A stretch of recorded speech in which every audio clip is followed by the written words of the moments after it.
What's going on, everyone? Thanks for joining for another episode. I'm here with David, and I want to talk about the beautiful ride he has right behind him. Let's go cruising.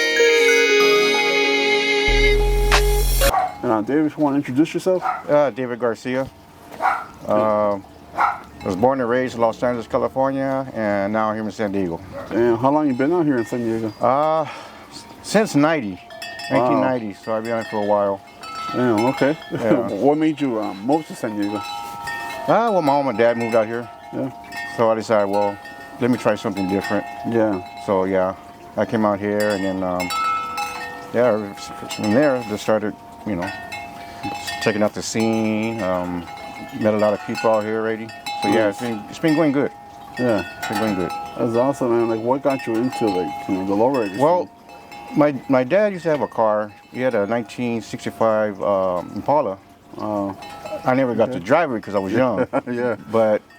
And then as I grew up going out, to the boulevard and all that stuff, I had a friend that lived around the corner from me. His name was Anthony Fuentes. Okay. He had a 1964 Malibu convertible. So we used to go cruising with him. Nice. So now, that's why we go to Whittier, we go to everywhere, and yeah, I liked it.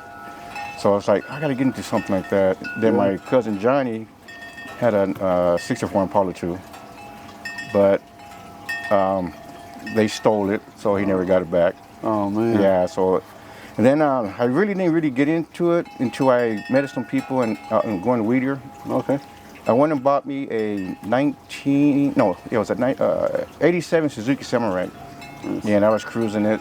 Yeah. And there was like 15 of them that was cruising on Whittier. Right. And they opened up the lanes for me, and I got in with them. So I followed them all the way to Peak Rivera.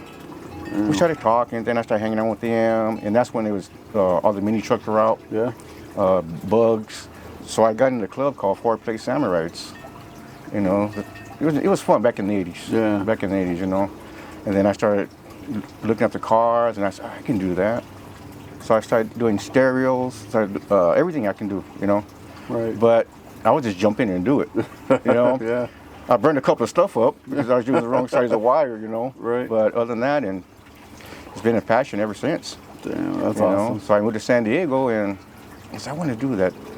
So I started working on any car there is. I was working on, either it's suspension work, custom sound systems, alarms, and like you name it, I did it all. Yeah, that's So awesome. yeah, then so I met my wife. Her brothers were in the scene too. Her brother Robert used to be the president of the Amigos Car Club. So yeah, he started. He had his cars, and then as I got older, my nephews got older. They started working on cars too. Yeah. So I was one of the guys they called me to go work on cars. Yeah. Hey, come do this. Can you use me? So yeah, it's been a long journey, Yeah. But yeah, I did so many cars. There's a story that when I lived in Trailer Park of Palm, the customers used to bring me cars, right? And I'll be out there till 12 to 1 o'clock in the morning working on those cars. Wow. I was just a passion. Yeah. And it's like, can you do this? Can you do that? Yeah, I can do it. And it's one of those things is I didn't go to school for none of this. Yeah. It's just Self-taught. Self-taught. Yeah. So, That's even better. It's even better. So Yeah. You find your own little tricks and into it instead of like by the book. Yeah, exactly. You'll probably never find it. Right. Like I said, nobody taught me this. Yeah. I just learned. My dad, you like, how do you know how to do that stuff? Just you tinker with it, you mess up, and you do it again until you get it right. Exactly. So yeah, it's been a long journey. So it's like, I'm already 59 years old now. So, but I'm still going. Still working on cars. Yeah. So yeah, still going, man. Yeah. Back to your dad's car. Like, were you like ever tempted, like, just grab the keys and go? Yes, I did. And my dad looked at me. He says, "What are you doing?" But I was just sitting in the car. He didn't know I had the keys. Yeah. Well, yeah. He wasn't really into the lowrider scene, but he had the old cars. Okay. So when we got married and had kids, that's when all that stopped. He became a family man. Yeah. So he had to go to work. So when we got older, we saw the pictures and we said, Dad, what happened to those cars? We had to get rid of them. I said, did you ask us if we wanted those cars? You know? Yeah. Oh yeah. He has some nice cars. Nice. Yeah, I say like as a kid, like we're always tempted to grab mom or dad's keys. And, Yeah. You know, same thing when my mom had her 93 Caddy. I grabbed the keys, hit the hydros, I almost crashed into the garage. Oh wow. Thank God I didn't though. So my mom's watching this, you know, now she knows. But yeah. Oh yeah, tempted. she's gonna say what? Yeah. But Yeah. nothing happened, so we're good. Yeah, I used to. My dad used to work on cars, you know, in the driveway, and I used to go, what are you doing? He was putting the stereo and stuff. I was watching him. Also, he did stereos too. Well, he tinkered around with stuff like Okay. that. So I started watching him, and then I think I was like 15, 16 years old. My dad came from work, and my brother had a a Camaro, and I had the car jacked up in the air. Yeah. My dad said, "What are you doing? Changing the brakes? You know how to do that?" And I said, "Yeah." And he went in the house and told my mom, "They was out there working the brakes." You know. Yeah. And he kept watching me, look at me, and so yeah, I learned a lot of stuff from my dad. That's awesome. You know, my dad was a carpenter. I learned that. You know, and my dad told me, never give up and never stop learning. Yeah. That's why I know all the stuff I know today, because I never stopped. Yeah. You know. That's amazing advice. Yeah, you never stop. Keep pushing. Yeah. You keep pushing. Like, you know, passion is, you like cars, you like bikes, you like whatever, you know. Yeah. Keep pushing to the sky, you know. Exactly. And from now, like, what would be like the hardest job you've done for a car around here? Well, recently I started rewiring cars, you know, from the ground up. Yeah. You know, I never did that. So now this is ready, about 6 cars I did already. Yeah. You know, I got like 3, 4 cars right now I got to do. I'm working on a 52 Impala right now. Oh, wow. Yeah. It's, you know, I gutted all the old wires, you know, bought a kit, started from, you know, all brand new. That's the way I tell people, no, you know, you're gonna spend too much time or too much money me trying to troubleshoot your problem. Yeah. So my advice is let's gut it all and put it on right. Do it the right way. Yeah. You know. Yeah, it's better than, you know, Mickey Mousing here and there. And you know. Yeah. And then what happens is if something messes up down the road, hey, this is not working now. So it becomes your problem. Right. So that's why I tell them now, let's gut everything.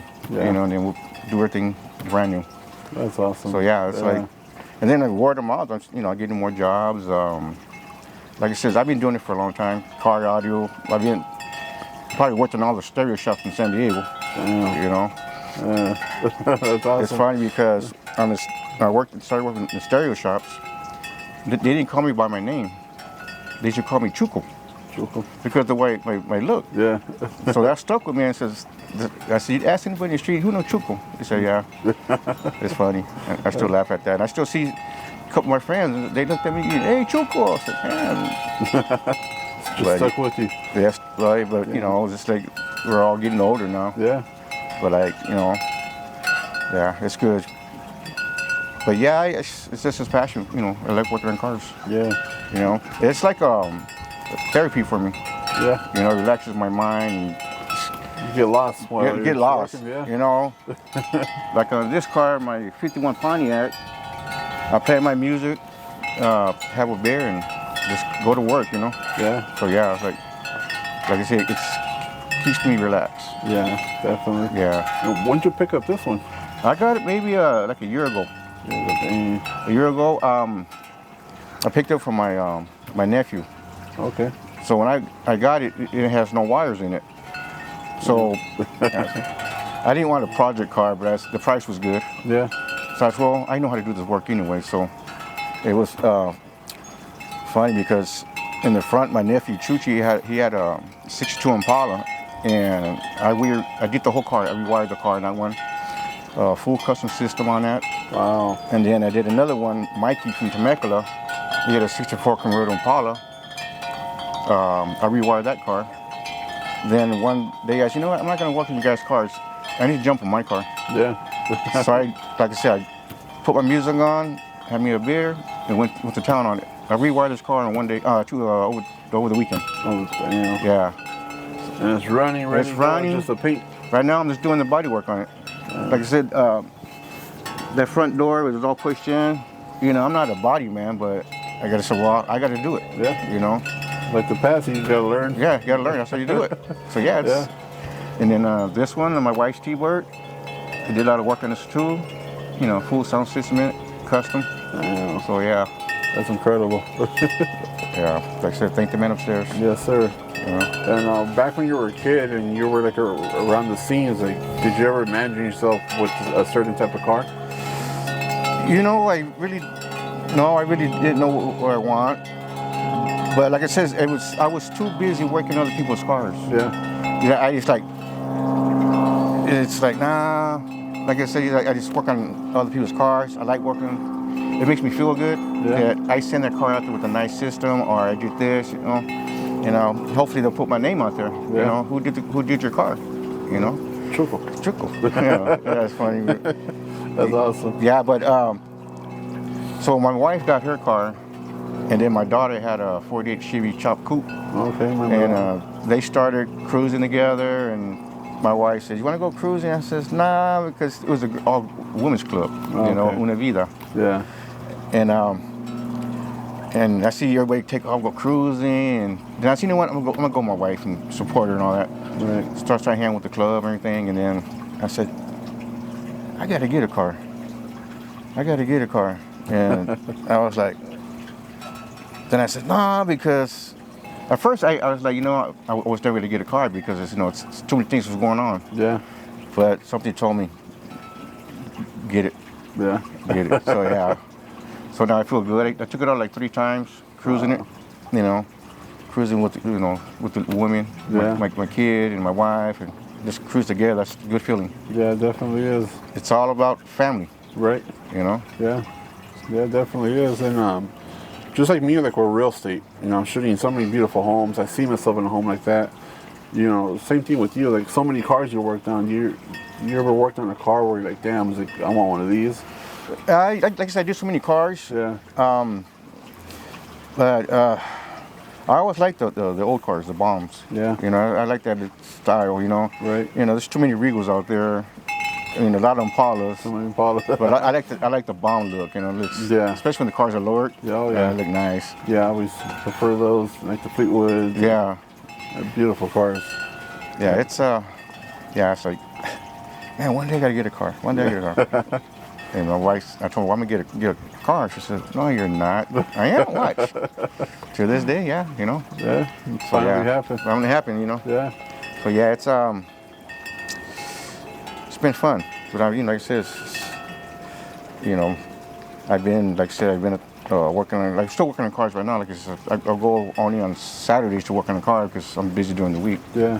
So. Yeah, like you have like a lot of years experience since I was a kid. I've known you in the trailer park. Yeah, that's I'm going about close to 30 years experience. 30 years, wow. You know? Yeah. 30 years experience.